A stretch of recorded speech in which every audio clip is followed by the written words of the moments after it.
आपकी राशि के स्वामी मंगल ग्रहों के सेनापति इस समय मतलब वक्री चल रहे हैं, यानी उनको चेष्टा बल प्राप्त हो गया है, यानी आपके एफर्ट्स में तेजी देखने को मिलेगी। आपको सुनने को मिल रहा होगा ऐसा होगा वैसा होगा। तो देखिए, जो ग्रह नीच और ऊपर से वक्री होगा तो उसका इंपैक्ट जरूर आपको अपनी लाइफ पर तो देखने को मिलेगा। तो क्या रिजल्ट देखने को मिलेगा फरवरी माह में, चलिए जानते हैं। देखिए, एस्ट्रोलॉजी का मतलब डराना नहीं है। एस्ट्रोलॉजी एक साइंस है। ये आपको रुझान देते हैं कि आने वाले फ्यूचर में आपके साथ क्या हो सकता है। अगर वो अनुकूल प्रभाव डाल रहे हैं ग्रह, आपके प्लैनेट्स, तो आपको तो कोई दिक्कत नहीं, और वो आपके अनुकूल प्रभाव नहीं डाल रहे तो आप उसका डेफिनेटली उपाय कर लीजिए। जैसे आप बीमार होते हैं, दवाई मेडिसिन लेती हैं, आप ठीक हो जाते हैं। सेम यही कहानी ग्रहों की है, डरने की कोई जरूरत नहीं। इसका काम डराना नहीं है, आप रेमेडीज कर लीजिए। आप घर से बाहर निकलते हो तब भी तो घर का बड़ा सदस्य कहता है कि थोड़ा संभल के जाना, देख के जाना। सेम ऐसी डिट्टो कहानी ग्रहों के साथ है, थोड़ा देख के संभल के तो चलना पड़ता ही है। राधे राधे, मैं हूं नीलू चौधरी, मेरे चैनल ग्रहों की माया में आपका स्वागत है। देखिए, वृश्चिक राशि के जातकों को अगर छेड़ा जाए तो ये छोड़ते नहीं है। इनके लिए ये प्रसिद्ध है, बिना छेड़े ये किसी के साथ गलत करने की सोचते भी नहीं है। इनके राशि के स्वामी मंगल ग्रहों के सेनापति हैं, तो न्याय के लिए लड़ना तो बनता है। तो सबसे पहले बात करते हैं आपके फर्स्ट हाउस, प्रथम हाउस की। तो प्रथम घर से तो लगन का स्वामी 8th हाउस में वक्री होकर के बैठा है। 8th हाउस से मृत्यु के बारे में जाना जाता है, और यहाँ मंगल कुछ अच्छे रिजल्ट भी देते हैं और कुछ नेगेटिव इंपैक्ट भी डालते हैं। देखिए, मंगल 8th हाउस में, वो भी वक्री, तो यहाँ थोड़ा सा आपको ध्यान रख करके चलिएगा। जब लगन का स्वामी 8th हाउस में बैठता है, वह भी वक्री होकर, तो उसकी स्पीड में मतलब अधिकता आ जाती है। तो क्या ध्यान रखना है, अपने स्वास्थ्य का, गाड़ी का, वाहन चलाते समय आपको ध्यान रखना है। थोड़ी सी सावधानी रख करके चलिएगा। कहते हैं ना, सावधानी हटी दुर्घटना घटी। मंगल क्या है, जोश, उत्साह, एनर्जी, आपके बॉडी में जो ब्लड का प्रवाह हो रहा है वो मंगल है। मंगल कर्म हमारा, तो आप देखेंगे इस टाइम पीरियड में हमें ओवर स्पीड, आप बहुत तेजी से काम करेंगे। आप मतलब अपने डिसीजन, अपने निर्णय बहुत तेजी, फास्ट से लेंगे। लेकिन यहाँ थोड़ा सा आपको संभल कर चलना है, क्योंकि तेजी से लिए डिसीजंस गलत भी हो सकते हैं और पछताना भी पड़ सकता है। यदि आप इस दौरान कोई निर्णय ले रहे हैं तो सोच समझ कर, विचार विमर्श करके लीजिएगा।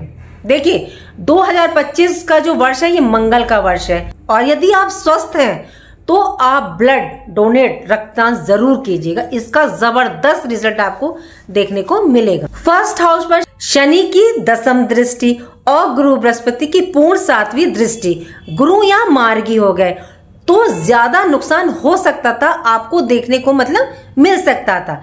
फर्स्ट हाउस किस चीज से रिलेटेड होता है? तो फर्स्ट हाउस क्या, हम स्वयं, हमारी पर्सनैलिटी, यहाँ आपको नुकसान देखने को मिल सकता था। 8th हाउस में मंगल और फर्स्ट हाउस का स्वामी, यहाँ गुरु बृहस्पति आपको जीवन दान दे रहे हैं, आपको मतलब बचा रहे हैं। छोटी मोटी चीजों को छोड़कर कोई बड़ी प्रॉब्लम आपको देखने को नहीं मिलेगी। बात करते हैं आपके सेकंड हाउस, दूसरे भाव की। तो दूसरे भाव में धनु राशि, और धनु राशि के स्वामी गुरु बृहस्पति मार्गी होकर के आपके 7th हाउस में विराजमान है।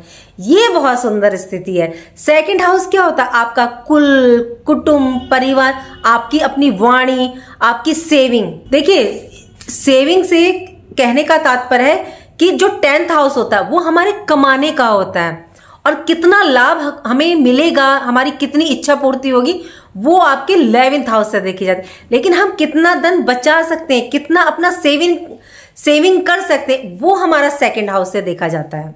खान पान के शौक का, और जब सेकंड हाउस का स्वामी 7th हाउस में, तो आपका जो लाइफ पार्टनर वो काफी बेहतरीन रोल इस दौरान अदा करेंगे, परिवार को मतलब जोड़ने का काम करेंगे। यदि कोई विवाद चल रहा था, धन का संचय, वाणी में उनकी मधुरता रहेगी, वाणी के द्वारा ना काफी कार्य बनते देखे जाएंगे।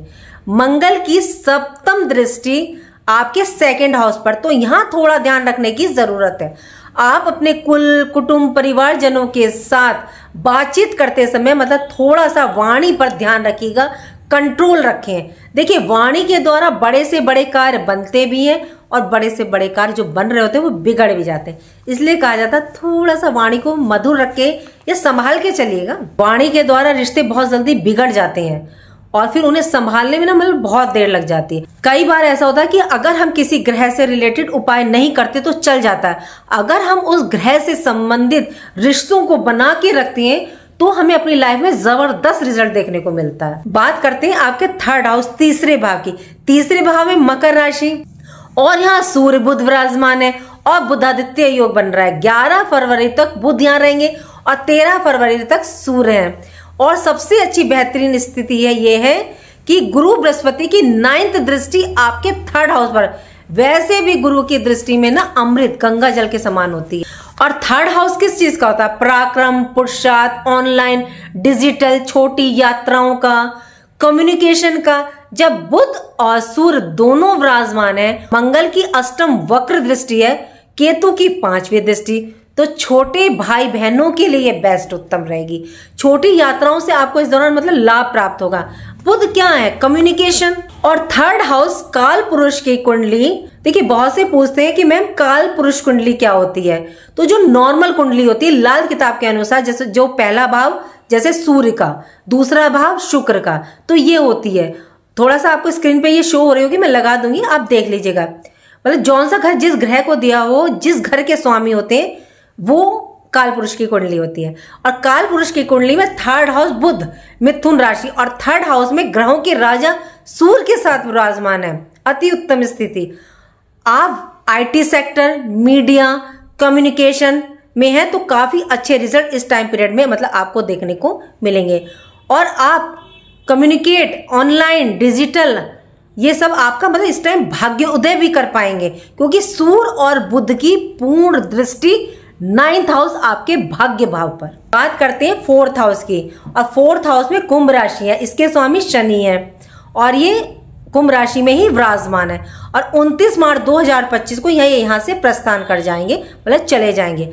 आपके लिए एक खुशखबरी ये भी है कि आप पर इस दौरान ढैया प्रभावी है जो कि चल रही है। आपको पूरी तरह से इसने ना तोड़ रखा, कोई रिजल्ट देने का ये काम नहीं कर रहे।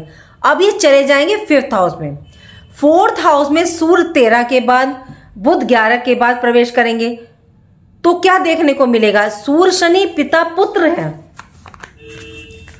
और एक दूसरे के शत्रु हैं, तो थोड़ा सा मतलब अपने हार्ट का, दिल का ख्याल रखेंगे। आपके घर, परिवार, पैतृक घर पर कुछ अच्छा देखने को मिलेगा।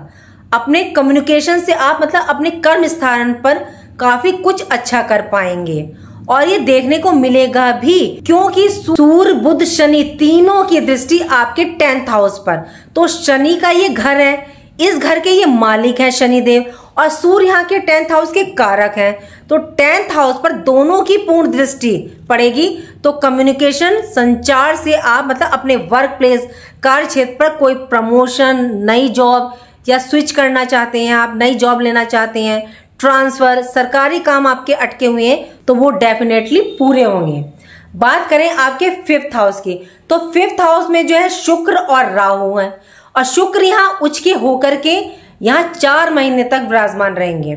27 फरवरी के बाद बुध भी यहाँ आ जाएंगे और 5th हाउस पूर्व पुण्य फलों का, संतान, विद्या, बुद्धि, प्रेम, लव रिलेशन, जीवन के उत्थान का।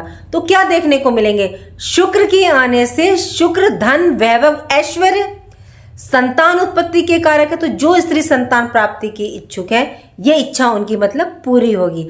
आप कहेंगे कि यहाँ राहु विराजमान है, तो देखिए राहु यहाँ पर थोड़े से कमजोर हो गए हैं और राहु 18 मई से प्रवेश कर जाएंगे आपके 4th हाउस कुंभ राशि में। क्यों?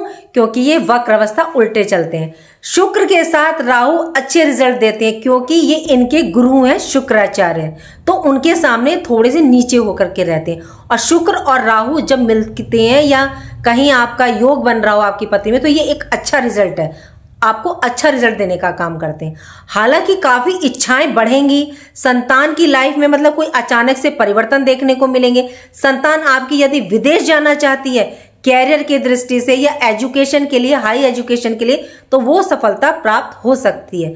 देखिए यहाँ राहु विराजमान है, इसलिए थोड़ा सा ध्यान रख करके तो चलना पड़ेगा। और लव रिलेशन में भी आपको सफलता मिलेगी, क्योंकि शुक्र और राहु दोनों की दृष्टि 11th हाउस पर, मतलब कि आपकी इच्छा पूर्ति के भाव पर। तो अचानक से धन, वैभव, कोई विशेष इच्छा की आपकी पूर्ति हो सकती है। देखिए इच्छा पूर्ति सिर्फ धन रिलेटेड ही नहीं होती, अध्यात्म रिलेटेड भी होती है, या आप अपने प्रेम प्यार को पाना चाहते हैं उसकी भी हो सकती है, किसी भी चीज से रिलेटेड होती है, आध्यात्मिक रिलेटेड हो सकती है। तो ये इच्छा यहाँ पे आपकी पूर्ण हो सकती है। राहु मतलब अचानक से देने का काम करते हैं, तो वो अचानक से आपकी इच्छाएं पूरी कर सकते हैं। बात करते हैं आपके 6th हाउस की। तो 6th हाउस में मेष राशि, जिसके स्वामी 8th हाउस में विराजमान है, और वो भी वक्र अवस्था में। 6th हाउस के स्वामी 8th हाउस में बैठा हो, वो भी वक्री, तो उपाय करके जरूर चलिएगा। मंगल से रिलेटेड मैं आपको बाद में बता दूंगी। जबकि 6th हाउस में मंगल हो तो रोग, ऋण, शत्रु से छुटकारा मिलता है। शनि की तीसरी दृष्टि, हालांकि शनि की तीसरी दृष्टि क्रूर होती है, लेकिन जब ये 6th हाउस पर पड़ेगी शनि की क्रूर दृष्टि, तो ये आपके रोग, ऋण, शत्रु को खत्म करेगी। ये एक अच्छी बात है।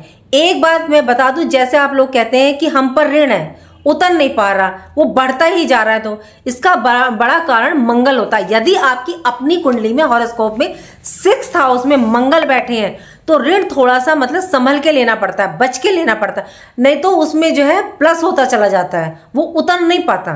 तो इसलिए थोड़ा सा देख करके चलिएगा। तो इसका सबसे बड़ा कारण मंगल का 6th हाउस में भी होना देखा जाता है। इसलिए आपको ऋण लेने से बचना है। कब तक? जब तक ये वक्री है। स्वास्थ्य का भी ध्यान रखिएगा, क्योंकि मिथुन राशि के अष्टम में मंगल, शत्रु घर में, तो ये एक अच्छी स्थिति नहीं है। बात करते हैं आपके 7th हाउस की। 7th हाउस आपके लाइफ पार्टनर का, वैवाहिक जीवन, बिजनेस पार्टनर का। तो यहां पर गुरु बृहस्पति मार्गी होने से लाइफ पार्टनर के साथ आपके संबंध मतलब अच्छे होंगे, मतलब मधुर होंगे। पीछे कोई अगर मिसअंडरस्टैंडिंग थी, वाद विवाद चल रहा था, तो अब सब सुलझ जाएगा। गुरु बृहस्पति की पूर्ण दृष्टि आपके 1st हाउस पर, तो मंगल के दुष्ट परिणामों से आपको ये बचा रहे हैं। गुरु बृहस्पति ये आपको यहाँ मतलब प्रोटेक्ट कर रहे हैं। उतावलापन लाने से थोड़ा सा संभलिएगा। बात करते हैं 8th हाउस की। तो 8th हाउस में मंगल खराब रिजल्ट दे, ये नहीं हो सकता, क्योंकि एक तो काल पुरुष की कुंडली में ये इनका घर है, और ग्रह अच्छा या बुरा रिजल्ट ही नहीं देते कि सिर्फ ये अच्छा ही देंगे या सिर्फ ये बुरा ही देंगे, दोनों तरह से दे सकते हैं। और वैसे भी मैंने बताया ना, एस्ट्रोलॉजी का काम डराना नहीं होता, जो रिजल्ट होते हैं वो बताना होता है कि आप रेमेडीज करके उसकी प्रिकॉशन लेके उससे बच सकें। तो 8th हाउस को अंधेरी नगरी बोला जाता है, पाताल। जब यहाँ कोई अग्नि तत्व ग्रह आता है, चाहे वो सूर्य हो या मंगल, तो इस घर को मतलब 8th हाउस को आपके जागृत करता है। तो 8th हाउस क्या है? गुण, विद्या, गुप्त रहस्य, रिसर्च का, गुप्त धन का, स्टॉक मार्केट, शेयर मार्केट का। इससे आपके मृत्यु को भी जाना जाता है। मंगल के होने से आपको मतलब ऐसा धन प्राप्त करवाएंगे जो आपने अर्जित नहीं किया। इंश्योरेंस से, वसीयत से, जमीन के नीचे के स्रोत से, पेट्रोलियम पदार्थ, इस समय अच्छा रिजल्ट इनमें देखने को मिलेगा। जो आर्कियोलॉजी में, रिसर्च में, उनके लिए बेहतरीन टाइम। आप किसी एजेंसी से जुड़े हुए हैं या सीबीआई में, तो उनको एक गजब रिजल्ट देखने को मिलेगा। बात करते हैं आपके 9th हाउस, भाग्य भाव की। 9th हाउस पर 11 फरवरी तक बुध और 13 फरवरी तक सूर्य की दृष्टि है। चंद्रमा यहाँ का स्वामी है, जो अस्थिर रहता है, इनका मन चलायमान रहता है। सूर्य और बुध की दृष्टि होने से मतलब आपको अपने भाग्योदय में, भाग्य से रिलेटेड कोई बहुत अच्छा रिजल्ट ये दे करके जाए। बात करते हैं आपके 10th हाउस की। 10th हाउस में सिंह राशि, जिसके स्वामी सूर्य, फरवरी के 1st वीक में ये आपके 3rd हाउस में, उसके बाद ये 4th हाउस में, और दृष्टि आपके 10th हाउस पर, जो कि सूर्य का अपना घर है। यहाँ के ये कारक ग्रह भी हैं। 13 फरवरी के बाद कार्य क्षेत्र, कैरियर में कुछ ऐसा देखने को मिलेगा कि जो आपने सोचा भी नहीं। 100% डेफिनेटली योग बन रहा है। गवर्नमेंट रिलेटेड वर्क प्लेस पर कोई चेंज देखने को मिलेगा, जो आप मतलब काफी टाइम से करना चाह रहे थे। शनि की 7वीं दृष्टि, और इस घर के मालिक हैं, मकर राशि होती है ये कालपुरुष की कुंडली में। अपने घर पर ही शनि की दृष्टि, इस समय ये थोड़े से कमजोर हैं, तो ये आपको मेहनत हार्डवर्क तो करवा रहे हैं लेकिन रिजल्ट भी दे रहे हैं। शनि देखिए कभी भी डिनाई नहीं करते, थोड़ा डिले करते लेकिन डिनाई नहीं करते देने में, देते जरूर है रिजल्ट। तो ये आपको रिजल्ट देकर के जरूर जाएंगे। बात करते हैं 11th हाउस की। 11th हाउस में केतु विराजमान है और यहाँ बृहस्पति की 5वीं दृष्टि और शुक्र की दृष्टि संजीवनी का काम करती है। मंगल की 4थी वक्री दृष्टि, दो गुरुओं की दृष्टि आपके लाभ भाव इच्छा पूर्ति के घर, कुछ तो बेहतरीन आपको प्राप्त होगा, देखने को मिलेगा। सबसे ज्यादा देखिए दृष्टियां आपके 11th हाउस पर, और दृष्टियों का ना बहुत जबरदस्त प्रभाव पड़ता है हमारी लाइफ पर, बहुत महत्वपूर्ण रिजल्ट देती हैं ये दृष्टियां। दोनों गुरुओं की दृष्टि 11वें भाव पर, जबकि केतु भी है। वैसे केतु को जो है डिटैचमेंट का कारक माना गया है। 11th हाउस में केतु, वो भी गुरु की दृष्टि, तो धन देने का काम करेंगे। कब? 18 मई के बाद आपको धन की प्राप्ति संभव है। इच्छा पूर्ति धन संबंधी हो या आपको अध्यात्म संबंधी हो, सुख संबंधी हो, वैवाहिक संबंधी हो, किसी भी प्रकार की मतलब हो सकती है, क्योंकि दोनों गुरुओं की दृष्टि इस भाव पर, तो अचानक से आपकी इच्छा की पूर्ति हो सकती है। बात करते हैं आपके 12th हाउस, 12वें भाव की। 12वें भाव में 12th हाउस में तुला राशि, जिसके स्वामी शुक्र, विदेश रिलेटेड गतिविधियों में बेस्ट रिजल्ट, एक्सपोर्ट इंपोर्ट से लाभ, विदेशों से लाभ, मल्टीनेशनल कंपनी से आपको लाभ मिल सकता है। विदेश की बात करते हैं तो देखिए, अगर हम विदेश की बात करते हैं तो दूसरा स्टेट भी हो सकता है जहां की जलवायु चेंज हो, संस्कृति चेंज हो। देखिए पहले ऋषि जो भविष्यवाणी करते थे तो तब उस दौरान विदेश नहीं होता था, उनका संबंध होता था कि कोई ऐसा स्टेट, प्रदेश, दूसरी जगह जहां की जलवायु चेंज हो, संस्कृति चेंज हो, उसे विदेश बोला जाता था। लेकिन आजकल तो आप जा सकते हैं आउट ऑफ इंडिया। कोर्ट कचहरी मामलों में आपको राहत, कोई केस चल रहा था तो राहत देखने को मिलेगी। ऑल ओवर देखा जाए तो ज्यादा खराब नहीं है, सिर्फ आपको ध्यान कहाँ रखना है, अष्टम के मंगल का। जैसे बताया ना कि 1st हाउस का स्वामी जब भी 8th हाउस में होता है तो ये स्थिति थोड़ी ठीक नहीं होती। प्लीज अपनी हॉरोस्कोप को भी चेक कीजिएगा। उपाय तो आपको करके चलना पड़ेगा। तो आपको मंगल के लिए क्या उपाय करना है? तो देखिए मैंने एक पहले बताया ना कि अगर आप स्वस्थ हैं तो ब्लड को डोनेट कर सकते हैं, आप रक्तदान कर सकते हैं। सुंदरकांड का पाठ कीजिए, बजरंग बाण का पाठ कीजिए। देखिए सुंदरकांड का किसी ने टाइम पूछा था तो उसका जो सबसे बेस्ट टाइम है वो संध्या समय, मतलब 4 से 6 के बीच है। और यदि आप बजरंग बाण पढ़ रहे हैं, मंदिर में जाके पढ़ रहे हैं, हनुमान जी को चोला चढ़ा रहे हैं तो ये और भी बेस्ट है। और मंदिर में आप हनुमान जी के दाएं या बाएं पैर के सिंदूर का तिलक अपने मस्तक पर जरूर लगाएं, ये बहुत ही बेहतरीन रिजल्ट देता है। शनि के लिए भी आपको उपाय करना पड़ेगा। शनि के लिए क्या है, या तो इसके मंत्रों का आप जाप कर लीजिए, अगर नहीं कर सकते, कोई मात्रा बिंदी की गलती है, ओम शम शनिश्चराय नमः, नीलांजन समवाशम, रविपुत्रम यमागजम छायामार्तंग शंभुतम तम नमामि शनिश्चरम, तो नहीं कर सकते तो नो प्रॉब्लम, आप इनके सिर्फ 10 नाम ले लीजिए और इनके साथ इनकी पत्नी का नाम जरूर लीजिएगा, क्योंकि ये बहुत ही बेस्ट रिजल्ट देती हैं। कौणस्ते पिंगलोभव कृष्णा रौद्रांत को यमे सौरी शनिश्चरो मदे पीप्लादिन संस्थित एतानि शनि नामानि जपे सन्निधौ शनिश्चर कथा पीड़ा न कदापि भवेयति। ओम शम शनिश्चराय नमः। इनके साथ इनकी पत्नी का नाम धजनी धावनी चव कंकाली कलह प्रिया कंड की कलई चौतुरंगी महिषी अजा शनि नमानी पत्नी नामितानी सज्जन पवन दुखानी नाश्यतम सौभाग्यन वर्धते सुखम। जय शनिदेव। और एक मैं हमेशा कहती हूँ कि शिव है तो हमारी हर समस्या का समाधान है।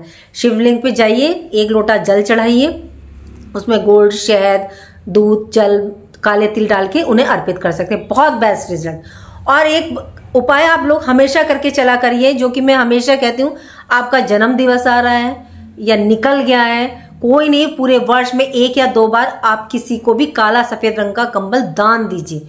केतु को हमेशा उच्च रखिए, फिर देखिए आपको बेस्ट रिजल्ट क्यों नहीं मिलेगा, 100% देखने को मिलेगा। उम्मीद करती हूँ कि जो जानकारी मैंने आपको दी वो आपको अच्छी लगी होगी, और अच्छी लगी तो मेरे चैनल को लाइक कीजिए, कमेंट बॉक्स में हर हर महादेव लिखिए और मेरे चैनल ग्रहों की माया को सब्सक्राइब कीजिए। राधे राधे, जय माँ।